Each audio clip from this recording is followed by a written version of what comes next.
ஈஸியான முறையில் chicken kebab செஞ்சுருவோமா? அதுக்கு சிக்கன் பீசஸை நல்லா கழுவி சுத்தம் பண்ணி எடுத்துக்கோங்க. பெரிய பீசஸாகவும் இல்லாமல் சின்ன பீசஸாகவும் இல்லாமல் மீடியம் சைஸ் பீசஸில் எடுத்துக்கோங்க.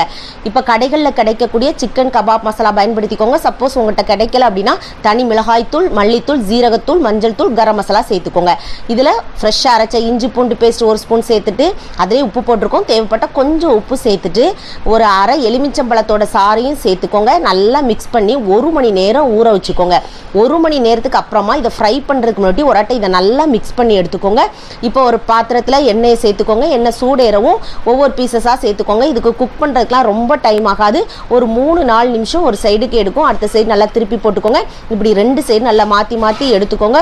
சூப்பராக குக் ஆகிடும். இதை ஒரு பாத்திரத்தில் சேர்த்துக்கோங்க. இப்போ ஒரு கங்கை நீங்கள் எடுத்து நல்லா தணலாக்கிக்கோங்க. இப்போ அந்த நம்ம ரெடி பண்ணி வச்சுருக்க சிக்கன் பீசஸில் நடுவில் ஒரு கிண்ணம் வச்சு 1 ஸ்பூன் நெய் சேர்த்துட்டு மூடி வச்சுட்டு ஒரு 5 நிமிஷம் கழித்து எடுத்து சர்வ் பண்ணிங்கன்னா அருமையான சிக்கன் கபாப் ரெடி.